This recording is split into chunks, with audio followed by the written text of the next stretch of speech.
বর্তমান সময়ে নতুন জনপ্রিয় রোমান্টিক জুটি ফারহান আহমেদ জুবান ও সাদনিমা বিনতে নোমান দিন দিন বাংলা নাটকের জনপ্রিয়তা বেড়ে চলেছে। সেই ধারাবাহিকতায় আবারও নতুন নাটক নিয়ে হাজির হয়েছেন জনপ্রিয় এই জুটি।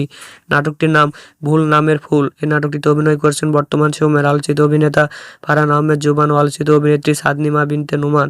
এই নাটকটির রচনা ও পরিচালনা করেন মীর আরমান হোসেন। নাটকটি খুব শীঘ্রই এনটিভির ইউটিউব চ্যানেলে প্রকাশিত হবে।